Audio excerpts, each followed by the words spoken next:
Alabama has a new law that could lead to a substantial reduction in the cost of saving life. It's called the Good Samaritan Law. It means a physician or paramedic or ambulance attendant or policeman or fireman or even a passerby can try his best to save a life and not be sued later. It means anyone in Alabama can give aid to a victim and not have to pay for consequences. It means you can get help, and it means no one will face a civil suit for helping you. While it may not make costs go down, it very well could keep them from going up. It means everyone won't have to carry malpractice insurance just for emergencies. And that new law is doing more than that.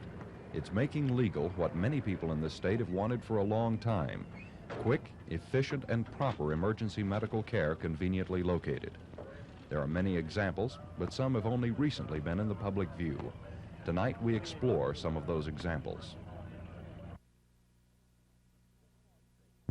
The Cost of Saving Life is brought to you in part by Exchange National Bank of Montgomery, still your bank.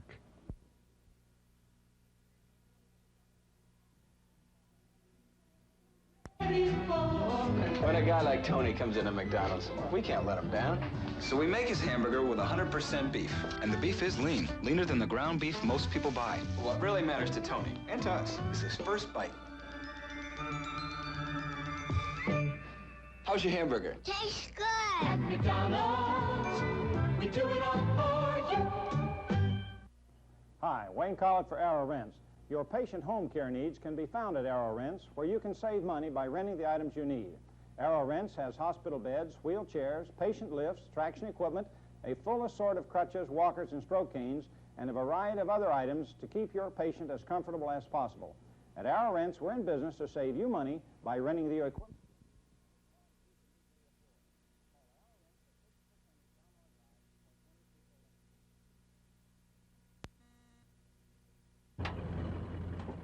Montgomery has what is known locally as a fire medic program.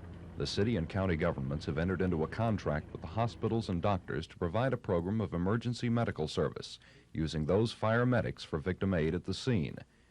The medics went through a great deal of training, some even funded by the medics themselves. But once they were on the streets, using what equipment the city could provide at the time, they were taken off. Well, I think the reason that they were put back is basically because there was a need. And as Mayor Robertson said during the time that the paramedics was down, that it was felt by members of the fire department, and in my opinion, along with Chief Odoms, that we were misleading the public as to what they could expect from the paramedics. And it was sort of like having an automobile with two wheels on it. So what we had to do is either get it operational or discontinued. It was just that simple. But the governor's coordinator for highway and traffic safety found money for the program. The next day, the fire medics were back in action. However, the mayor of Montgomery pointed out then, and still says, the men are not yet full-fledged paramedics. They will not be paramedics until they can communicate with a doctor at a hospital. Complete communication with telemetry and voice tie-in from the scene. Some of the paramedics refer to the present situation as having their hands tied. They say they want to do more. Sure, they want to do more, but it takes time to get the fluids, drugs, and proper communications to the emergency room. But we're making progress. We will be letting bids very shortly, and of course here again we're dependent on the manufacturers getting this equipment to us, getting it operational, having proper communications with the hospitals, and direct contact with the physicians in the hospital before we can function as true paramedic or fire medic units. Bids will be taken on the medic equipment this week. Officials say, however, it'll be several months before the program becomes what it was designed to be. But that's not to say the medics are useless now. Dr. W.H. Chandless of the local medical society, who also happens to sit on several statewide emergency medical services committees, notes the medics are functioning very well already. He says they are saving lives. And he says once the special communications equipment is in service, it'll be unique in Alabama.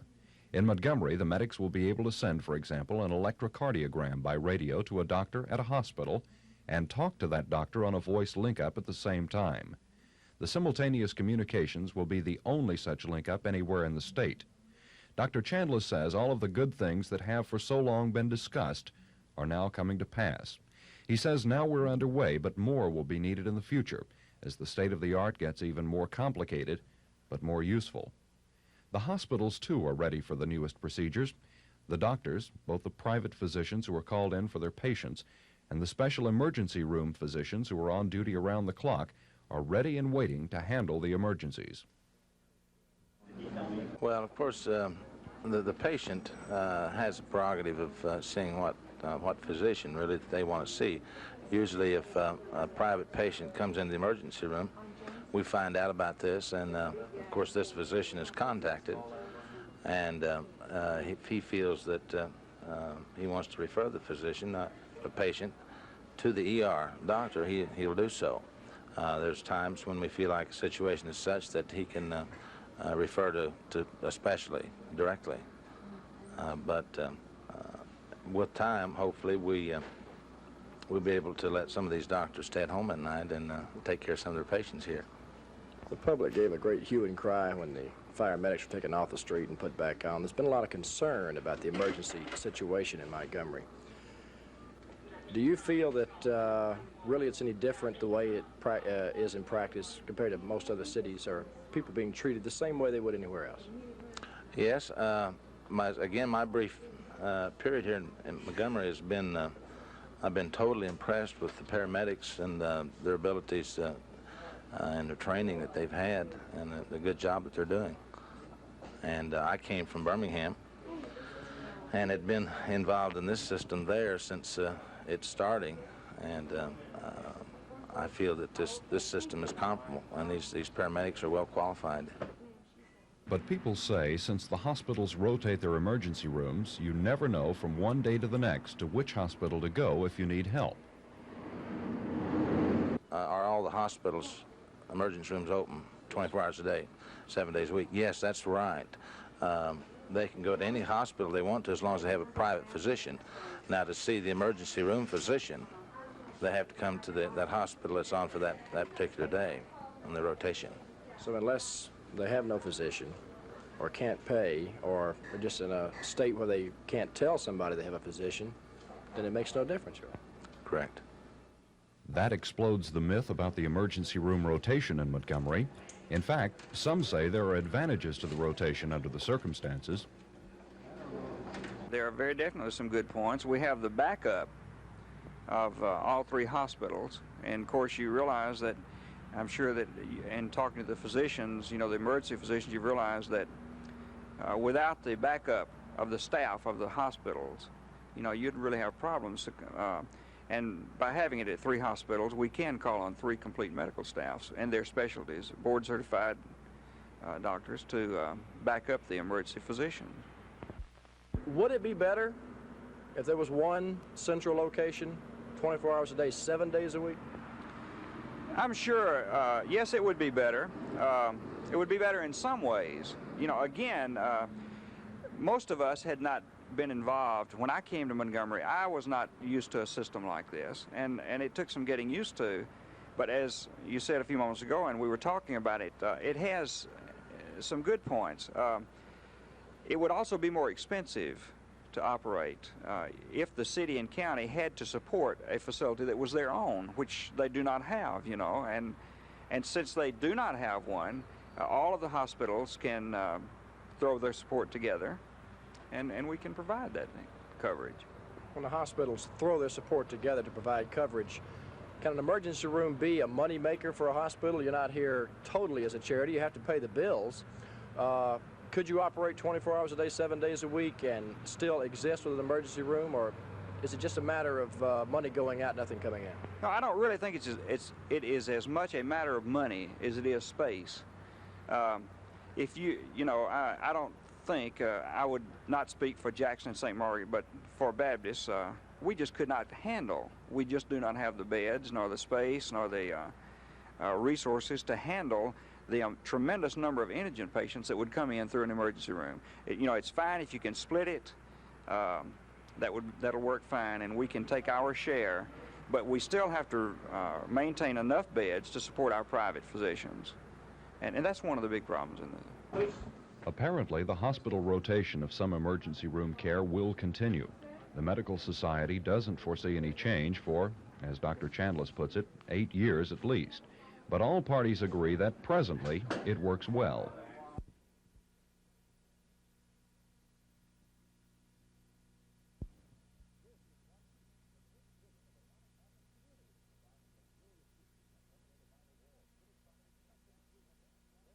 Temperatures with free, abundant parking and a location convenient to everywhere. Shop at both malls, choose a different restaurant every day for weeks, and never be more than 5 minutes from the office or 10 minutes from home. Contact Ballard's professionals, A.B. Hughes or Joel Silverman, for your affordable, custom-designed office at 1 East and the new Center of Commerce, I-85 at East Boulevard. Bargaintown has the most fantastic assortment of men's polyester leisure suits for just $19.99. You can choose from many different styles in almost every color you can think of, and budget priced for only $19.99. And what guy wouldn't like a handsome casual shirt in assorted bright new patterns, specially priced at $7.99? So join the Easter Parade at Bargaintown, USA. That's why people all over town say if you like bargains, you'll love Bargaintown, USA.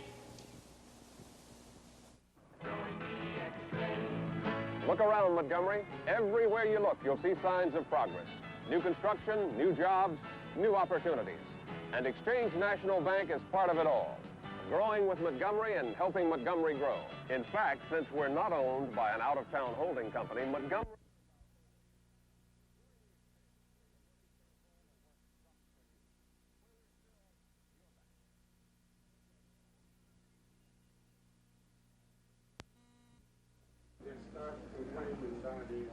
The cost of the fire medic program, the costs of operating emergency rooms, the costs of providing help for the injured, the costs of saving life. All of these are on the minds of all parties involved in providing emergency medical services. Some people think it's up to the government to do all of this. But is government supposed to do everything? Montgomery Mayor Jim Robinson thinks not. Well, I think government for too long has tried to be everything to everybody, and we simply must stop that. In relation to health services, there are certain things that government must provide, and I think it's a partnership arrangement between the hospitals and doctors and the city government.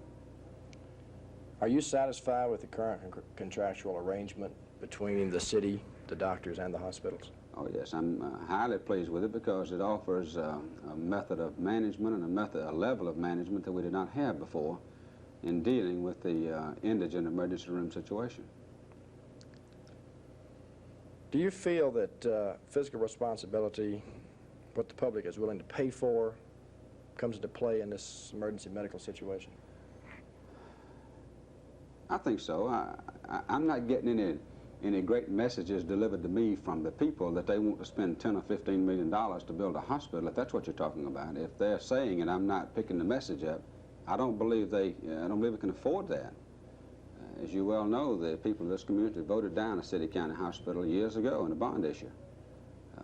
The private enterprise came in and set up the hospitals, and now we have a contract with private enterprise to get the job done, again, based on the Accident Indigent Emergency Program. I think the people of Montgomery, Alabama are not unlike the people everywhere else. They're struggling at home to make ends meet. We're struggling down here at the city to make ends meet.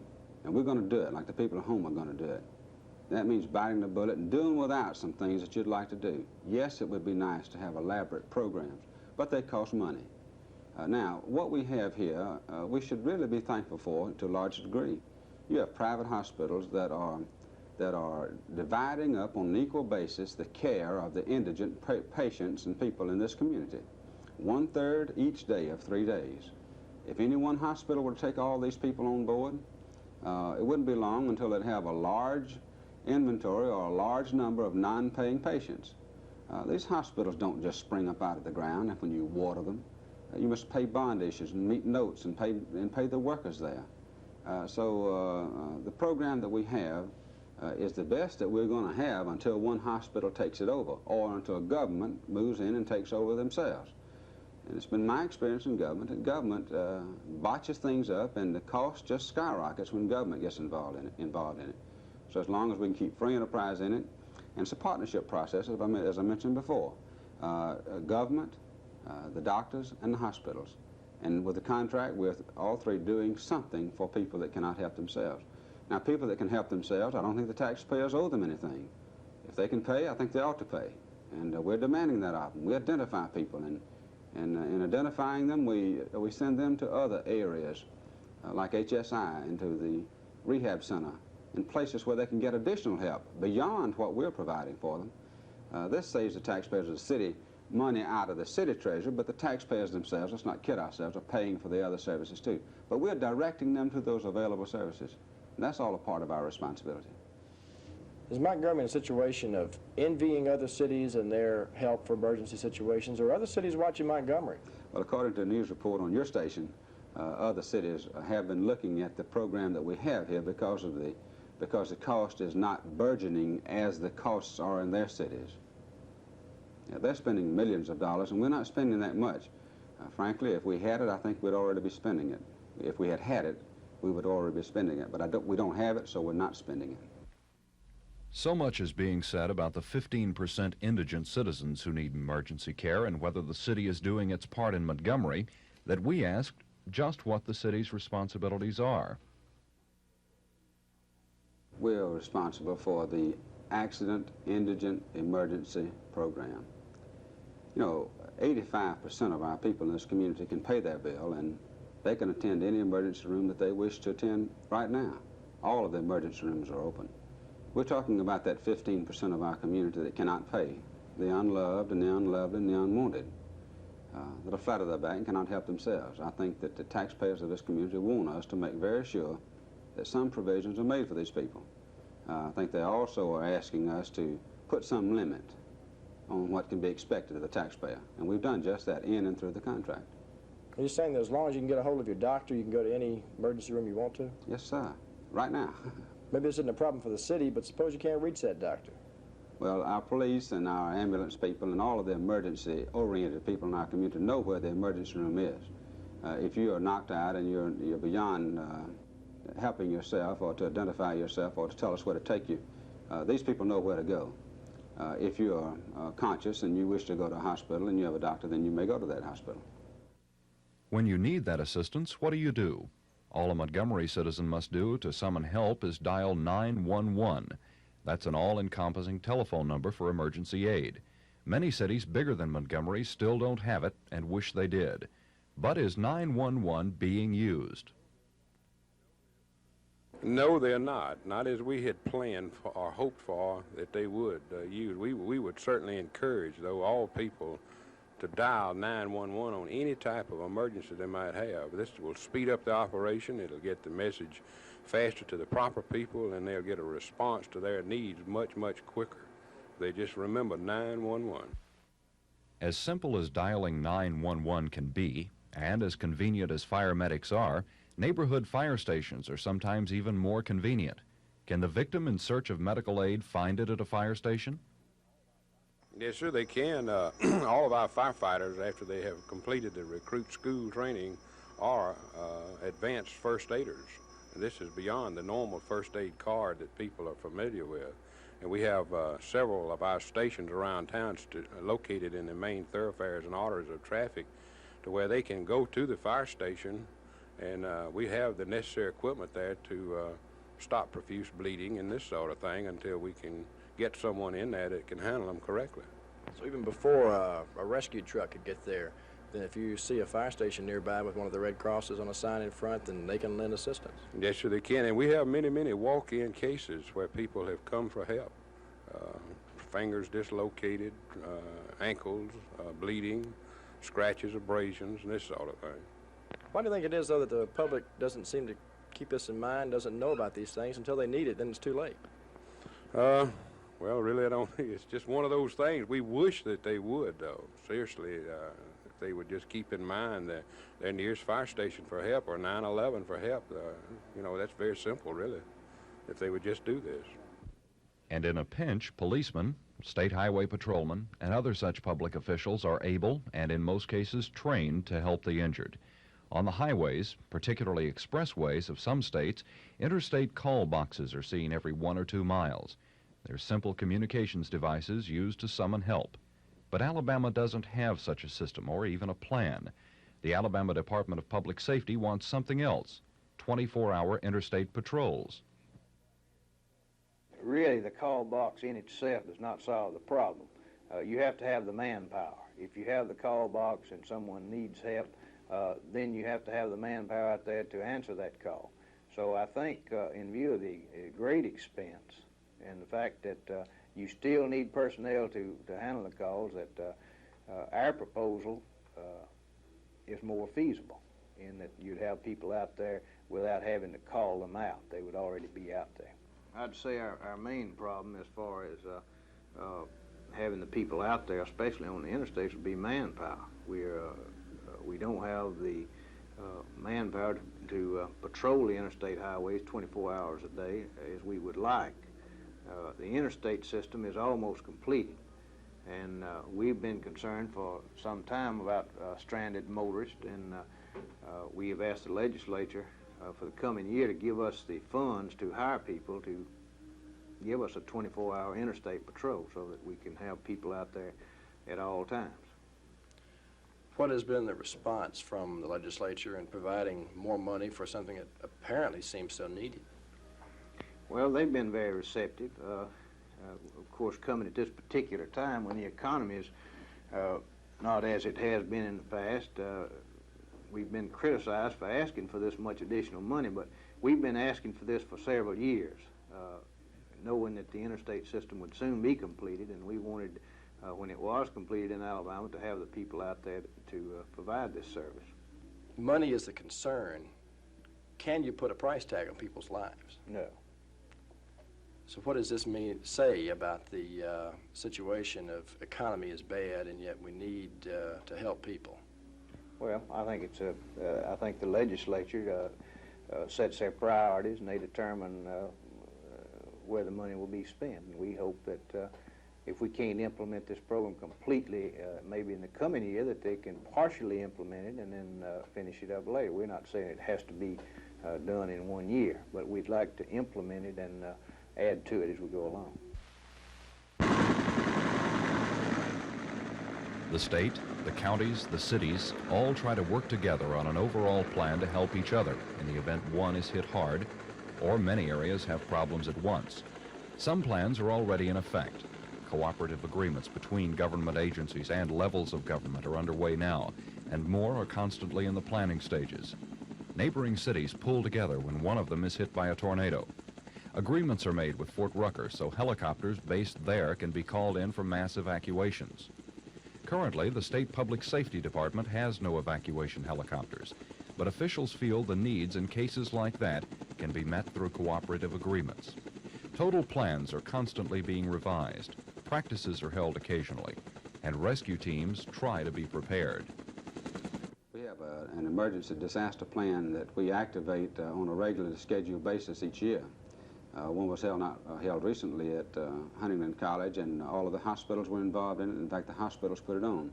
It involved all of the emergency units of the city and the county and the state and the federal government that are in the area, as far as using helicopters to fly simulated wounded in from out of town in accidents.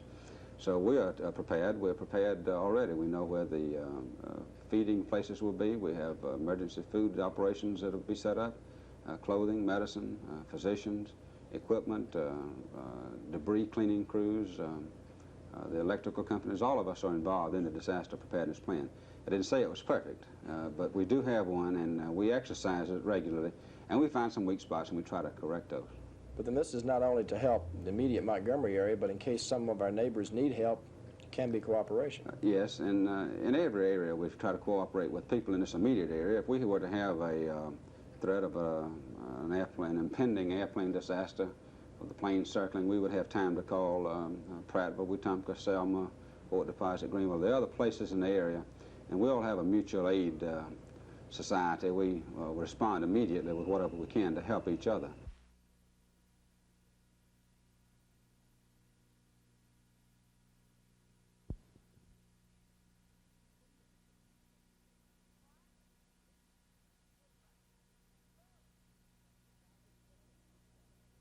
This filet of fish sandwich, a tender, flaky filet, cheese and tartar sauce on a steamed bun.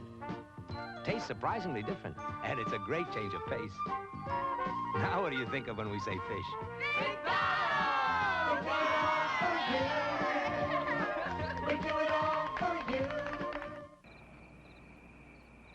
This man is studying for a test. He knows it won't be easy. He's put in many long hours. He knows only the best will make it, only 1 in 20. But he also knows that the rewards will be great. He'll be working for the best. He'll become a salesman for Lauder Realty. We think this is important for you to know. When you need a realtor, at Lauder, you always get the best. You'll like Lauder. Weber's has everything you need for Easter. Right now at Weber's, you'll find boys' print jersey shirts in sizes to 7, just $4.99. Boys' leisure suit sizes 3 to 7 are going for $12.99. Buy girls' patent dress shoes in sizes to 3 for only $4.99. Long dresses for girls sizes to 14 are just $10.99 and $11.99.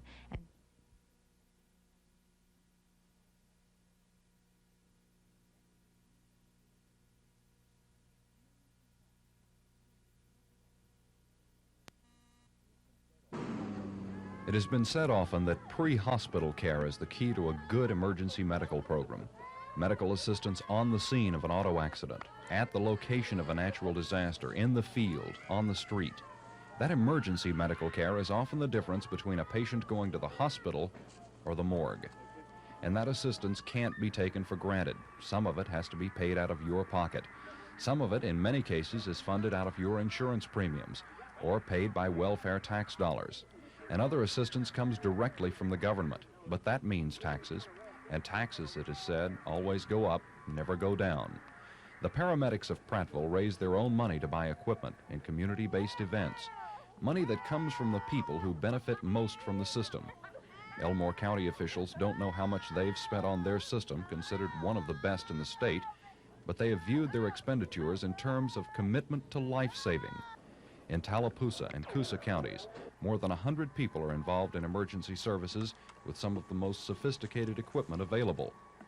They stage extensive mock disasters to test the professionals and volunteers. Again, their expenditure in dollars is great, but is viewed in terms of commitment to community. The cost of saving life, then, is not necessarily one of dollars, but of commitment. The commitment to help.